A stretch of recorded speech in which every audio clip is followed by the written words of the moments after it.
Assalamualaikum warahmatullahi wabarakatuh. Perkenalkan, saya Farid Novi Ramdhani. Saya di sini sebagai moderator sekaligus sebagai pemateri pada presentasi kali ini. Sebelumnya, saya ucapkan terima kasih kepada Bapak Tovan selaku dosen pengampu dari mata kuliah Pendidikan Pancasila yang telah mengizinkan kelompok kami untuk mempresentasikan hasil diskusi kami. Sebelumnya, saya ingin memperkenalkan anggota kelompok kami terlebih dahulu. Kami dari kelompok 6 beranggotakan saya sendiri, Farid Novi Ramdhani, yang kedua Reisya Kamilia Heriadi, yang ketiga Dinda Fitria Dewi, yang keempat Muhammad Wahyu Ramadhani, yang kelima Arika Agnia Oktaviani, yang keenam Tommy Hermana Kosmara, yang ketujuh Belden Rumapea, yang kedelapan Muhammad Fahri Rajabi, dan yang kesembilan Bagja Selvian Sulandani. Kami dari kelompok 6 akan mempresentasikan materi mengenai Pancasila sebagai dasar nilai pengembangan ilmu. Untuk mempersingkat waktu, marilah kita simak pematerian dari kelompok kami. Assalamualaikum warahmatullahi wabarakatuh. Perkenalkan, saya Farid Novi Ramdhani dengan nomor NPM 215009081. Saya di sini akan mempresentasikan mengenai hakikat ilmu pengetahuan. Pengertian ilmu pengetahuan dan teknologi. Kata ilmu berasal dari bahasa Arab, yaitu alima, yang berarti pengetahuan. Pemakaian kata ilmu disamakan dengan istilah sains yang berasal dari bahasa Latin, yaitu scio, scire, yang berarti pengetahuan. Jadi dapat disimpulkan ilmu adalah pengetahuan. Isi dari ilmu pengetahuan. Ilmu mengandung 3 kategori, yaitu hipotesis, teori, dan dalil hukum. Hipotesis adalah dugaan pikiran berdasarkan jumlah data. Jumlah data tersebut didapatkan dari hasil dari pengamatan oleh seseorang. Kemudian hipotesis dapat menjadi sebuah teori. Teori merupakan hasil dari data hipotesis yang telah valid. Hipotesis yang telah valid tersebut telah melalui berbagai metode penelitian sehingga menghasilkan sebuah teori. Dalil hukum. Dalil hukum merupakan hasil dari teori yang mencapai generalisasi yang umum dan memastikan hubungan sebab akibat yang serba tetap. Dapat dikatakan dalil hukum adalah teori yang telah dipraktekkan. Pengetahuan. Secara etimologis, pengetahuan berasal dari kata bahasa Inggris, yaitu knowledge. Pengetahuan merupakan hasil dari proses dari usaha manusia untuk tahu. Menurut John Dewey, pengetahuan tidak berbeda dengan sebuah kebenaran. Jadi, pengetahuan itu harus benar. Jika tidak benar, maka disebut sebuah kontradiksi. Jenis-jenis pengetahuan. Menurut Suaidi, pengetahuan dibagi menjadi 4, yaitu pengetahuan biasa, pengetahuan ilmu, pengetahuan filsafat, dan pengetahuan agama. Yang pertama, pengetahuan biasa. Pengetahuan biasa adalah pengetahuan yang berasal dari pengalaman dan pengamatan. Dapat dikatakan pengetahuan biasa adalah pengetahuan yang hampir diketahui oleh semua orang dan semua orang pun mempunyai pendapat yang sama. Pengetahuan ilmu. Pengetahuan ilmu merupakan pengetahuan biasa yang telah dilanjutkan dengan suatu pemikiran yang cermat dan teliti dari berbagai metode. Dapat dikatakan pengetahuan ilmu adalah sebuah pengetahuan yang telah melalui berbagai metode penelitian. Pengetahuan filsafat. Pengetahuan filsafat merupakan pengetahuan yang berasal dari pemikiran yang kontemplatif dan spekulatif. Dan yang terakhir, pengetahuan agama. Pengetahuan agama adalah pengetahuan yang berasal dari Tuhan melalui para utusannya yang kemudian disampaikan kepada seluruh manusia yang ada di dunia. Perbedaan ilmu dan pengetahuan. Pada dasarnya, pengetahuan berbeda dengan ilmu. Perbedaan tersebut dapat dilihat dari sifat sistematisnya dan cara memperolehnya. Pengetahuan dengan ilmu bersinonim dengan kata arti, sedangkan dalam arti material keduanya mempunyai sebuah perbedaan. Ilmu adalah suatu pengetahuan yang telah disusun dengan metode tertentu dan memiliki kebenaran yang secara umum. Sedangkan pengetahuan adalah suatu hal yang kita ketahui terhadap sesuatu yang kebenarannya masih belum diuji. Sehingga pengetahuan sangat mungkin menjadi ilmu jika diuji dan diketahui kebenarannya. Dapat dikatakan semua ilmu adalah pengetahuan, akan tetapi semua pengetahuan bukan termasuk dari ilmu. Yang kedua, perkembangan iptek. Iptek atau ilmu pengetahuan dan teknologi merupakan hasil dari pikiran manusia yang rasional, dan setelah manusia memperdalam dari pengetahuan menghasilkan sebuah teknologi. Ilmu pengetahuan berkembang secara bertahap menurut dekade waktu dan zamannya. Itu saja dari saya, mohon maaf bila ada kesalahan. Materi selanjutnya dilanjutkan oleh pematerian selanjutnya. Terima kasih. Perkenalkan, nama saya Dinda Fitria Dewi, NPM 2159228. Di sini saya akan melanjutkan pemaparan materi dari pemaparan materi yang sebelumnya telah disampaikan oleh rekan saya. Baik, materi selanjutnya mengenai perkembangan iptek. Iptek atau ilmu pengetahuan dan teknologi merupakan hasil dari pikiran manusia yang rasional, dan setelah manusia memperdalam pengetahuan tersebut akan menghasilkan sebuah teknologi. Ilmu pengetahuan berkembang secara bertahap menurut dekade waktu dan zamannya. Zaman perkembangan iptek dibedakan menjadi beberapa periode. Yang pertama, zaman pra-Yunani kuno. Zaman pra-Yunani kuno atau yang biasa disebut juga zaman batu, ini berkisar antara 4 juta hingga 20.000 tahun sebelum masa ini. Masa ini atau zaman ini ditandai oleh beberapa kemampuan manusianya seperti know-how dalam kehidupan sehari-hari yang didasarkan pada pengalaman. Kemudian ada pengetahuan yang berdasarkan pengalaman itu diterima sebagai fakta dengan sikap reseptif mind. Keterangan juga masih dihubungkan dengan kekuatan magis. Kemudian ada kemampuan menemukan abjad dan sistem bilangan alam yang sudah menampakkan perkembangan. Kemudian ada pemikiran manusia berada pada tingkat abstraksi. Lalu kemampuan menulis, berhitung, serta menyusun kalender juga berdasarkan atas sintesa terhadap hasil abstraksi yang telah dilakukan. Terakhir, kemampuan meramalkan suatu peristiwa didasarkan pada peristiwa-peristiwa sebelumnya yang pernah terjadi.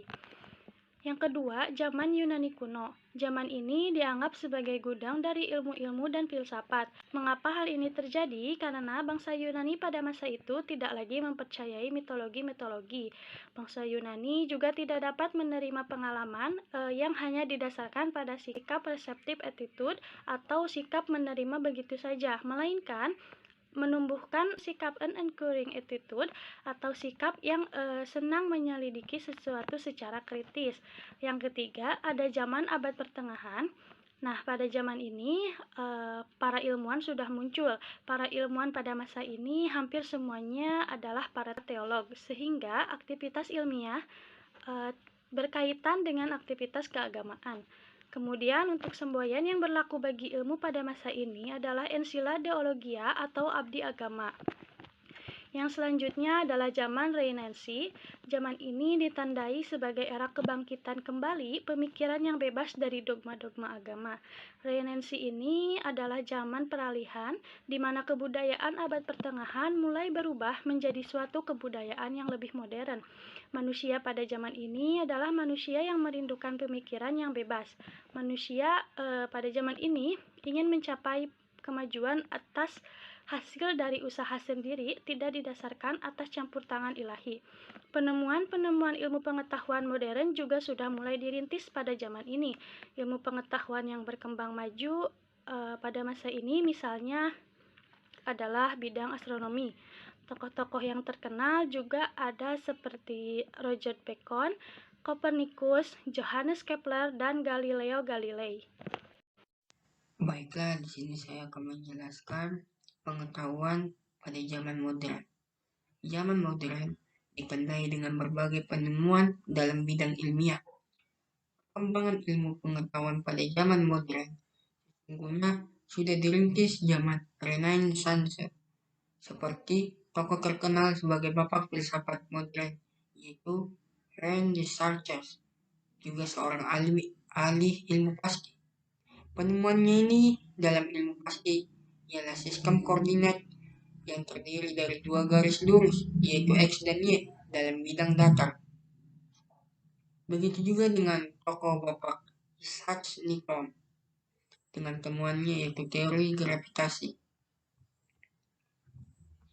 Bapak ini lahir pada 4 Januari 1643 di Britania Raya dan meninggal pada tanggal 31 Maret 1727 di London, Britania Raya.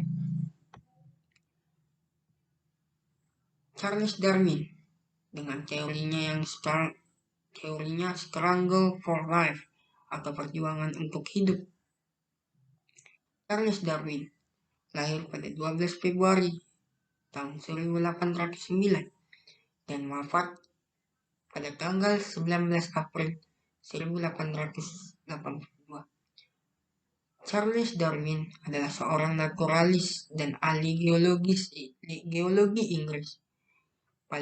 Bapak ini dikenal sebagai kontribusi pada teori evolusi. Dia mengemukakan bahwa semua spesies berasal dari nenek moyang bersama dan berkembang dari waktu ke waktu. Yang terakhir adalah J.J. Thomson dengan temuannya yaitu elektron. J.J. Thomson atau disebut dengan Joseph John Thomson ialah orang ilmuwan yang lahir di Chatham Hill, di mana ia diangkat sebagai profesor fisika eksperimental sejak 1884. Penelitiannya membuahkan penemuan elektron. Thomson mengetahui bahwa gas mampu mengantar listrik. Ia menjadi perintis ilmu fisikawan nuklir. Berikut ialah zaman kontemporer, abad 20 dan seterusnya. Zaman kontemporer adalah era tahun-tahun terakhir yang kita jalani hingga saat sekarang ini. Karakteristik filsafat di zaman kontemporer memiliki dua filsafat, yaitu 1. Membuat deskripsi tentang perkembangan filsafat di zaman kontemporer berarti menggambarkan aplikasi ilmu dan teknologi dalam berbagai sektor kehidupan manusia. 2. Filsafat pada zaman kontemporer tidak segan-segan melakukan dekonstruksi atau perbaikan dan peruntuhan terhadap teori-teori ilmu yang pernah ada untuk kemudian menyodorkan pandangan-pandangan baru dalam konstruksi ilmu yang mereka bangun. Zaman kontemporer ini juga ditandai dengan penemuan berbagai teknologi canggih seperti teknologi komunikasi, komputer, satelit komunikasi, internet, dan sebagainya.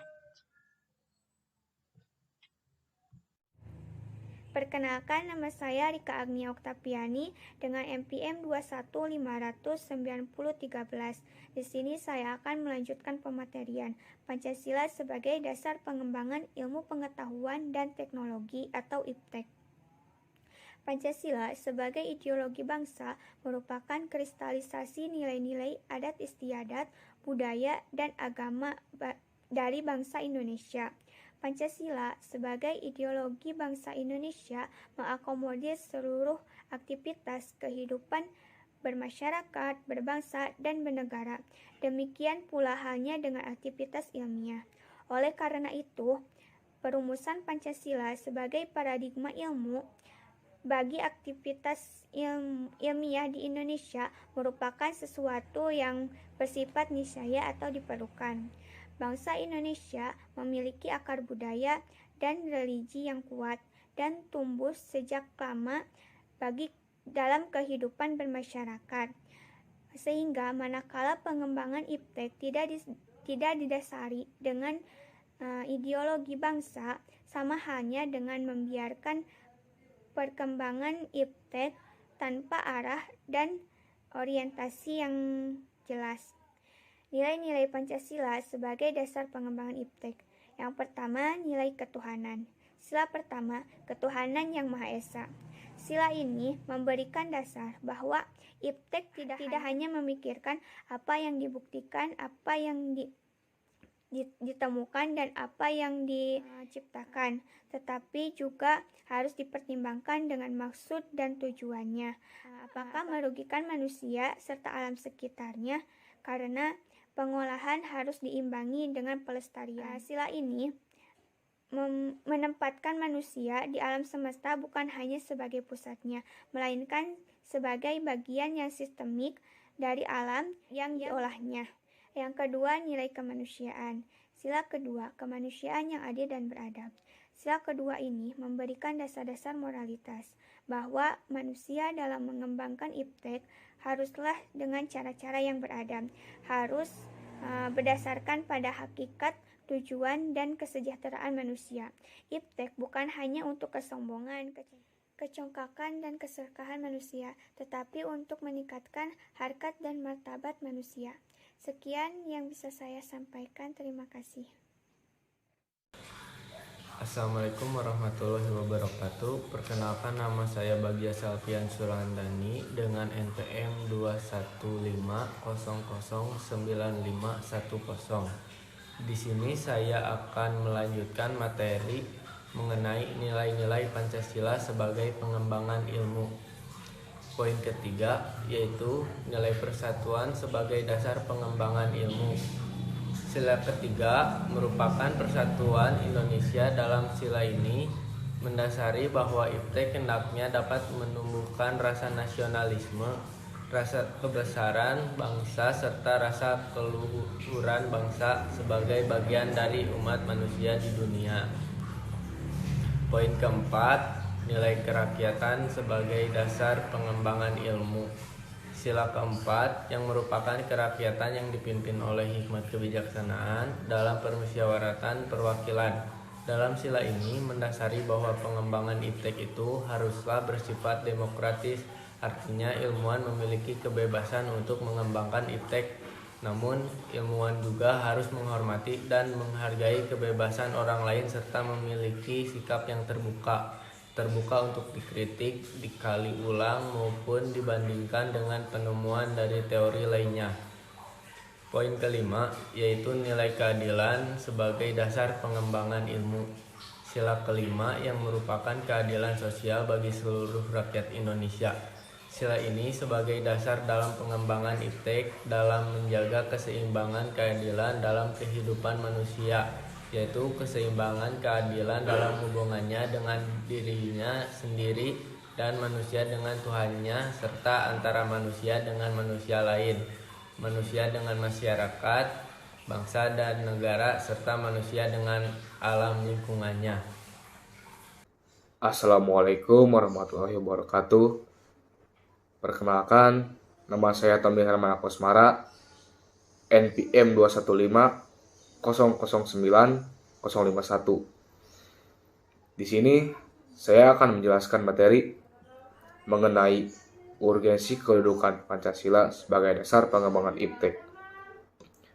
Urgensi Pancasila sebagai dasar nilai pengembangan ilmu. Kemajuan iptek tidak selalu memberikan dampak positif bagi proses kemandirian dan sikap menghargai hasil produktivitas dalam negeri.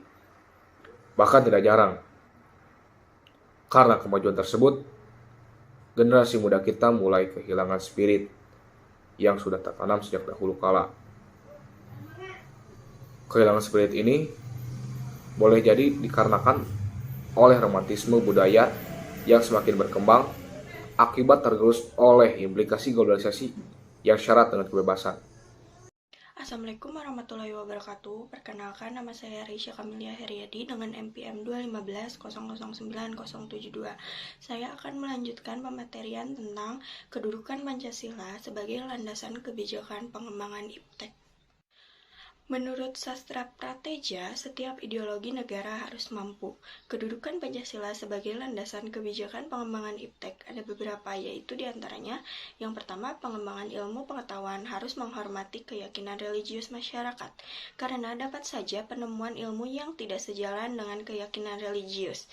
Yang kedua, ilmu pengetahuan ditujukan bagi pengembangan kemanusiaan dan dituntun oleh nilai-nilai etis yang berdasarkan kemanusiaan.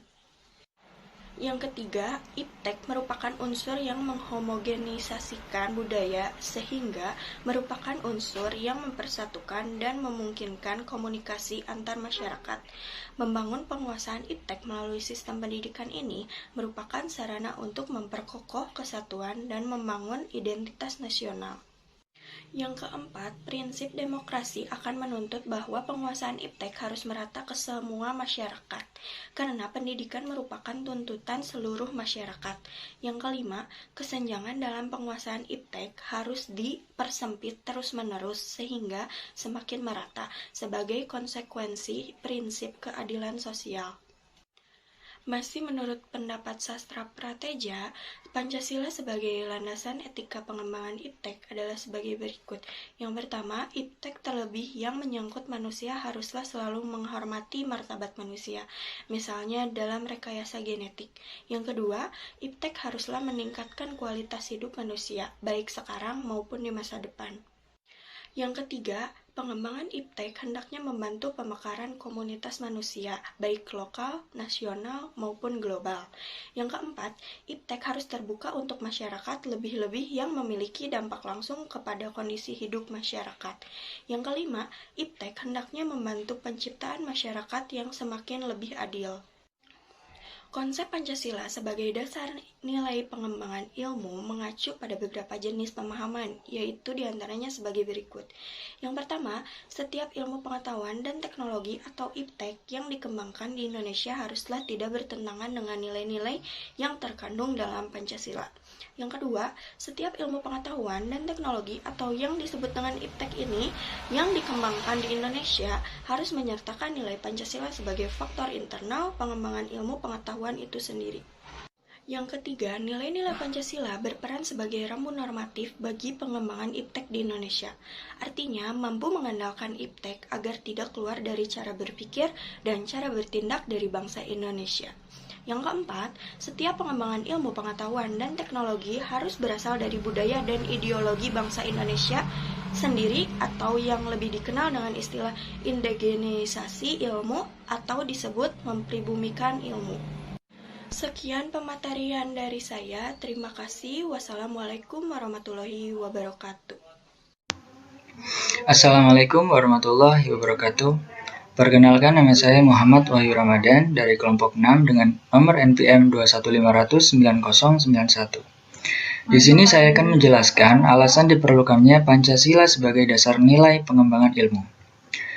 Pluralitas nilai yang berkembang dalam kehidupan bangsa Indonesia dewasa ini, seiring dengan kemajuan iptek, membutuhkan renungan dan refleksi yang mendalam agar bangsa Indonesia tidak terjerumus ke dalam penentuan keputusan nilai yang tidak sesuai dengan kepribadian bangsa. Dampak negatif yang ditimbulkan kemajuan iptek terhadap lingkungan hidup berada dalam titik nadir yang membahayakan eksistensi hidup manusia di masa yang akan datang. Oleh karena itu, diperlukan tuntunan moral bagi para ilmuwan dalam mengembangkan iptek di Indonesia. Perkembangan iptek yang didominasi negara-negara barat dengan politik global ikut mengancam nilai-nilai khas dalam kehidupan bangsa Indonesia. Oleh karena itu, diperlukan orientasi yang jelas untuk menyaring dan menangkal pengaruh nilai-nilai global yang tidak sesuai nilai-nilai kepribadian bangsa Indonesia. Sementara itu, alasan Pancasila dijadikan dasar pengembangan ilmu pengetahuan dan teknologi ialah yang pertama, kerusakan lingkungan yang ditimbulkan oleh adanya iptek, mengakibatkan generasi yang akan datang menerima resiko rawan bencana. Yang selanjutnya, penggunaan benda-benda teknologi yang menggantikan peran-peran nilai-nilai luhur. Gaya hidup global menggantikan nilai-nilai kearifan lokal. Pengembangan ilmu pengetahuan dan teknologi harus senantiasa berorientasi pada nilai-nilai Pancasila. Peran Pancasila sebagai paradigma pengembangan ilmu harus sampai pada penyadaran agar tidak terjerumus terhadap gaya hidup global yang akan menggantikan nilai-nilai kearifan lokal. Sekian dari saya, terima kasih. Assalamualaikum warahmatullahi wabarakatuh. Perkenalkan, nama saya Muhammad Fahri Rajabi, NPM 2150956. Di sini saya sebagai pemateri selanjutnya. Alasan diperlukannya Pancasila sebagai dasar nilai pengembangan ilmu. Indonesia merupakan negara berbudaya yang memiliki banyak ciri khas, Meskipun seperti itu, Indonesia merupakan negara yang mudah mendapat pengaruh globalisasi, baik dari dampak positif maupun dampak negatif. Budaya Barat lagi gencar-gencarnya memasuki negara Indonesia. Seringkali budaya Barat masuk ke negara Indonesia sehingga budaya Indonesia semakin terkikis dan bercampur dengan budaya Barat yang dipergunakan kurang maksimal.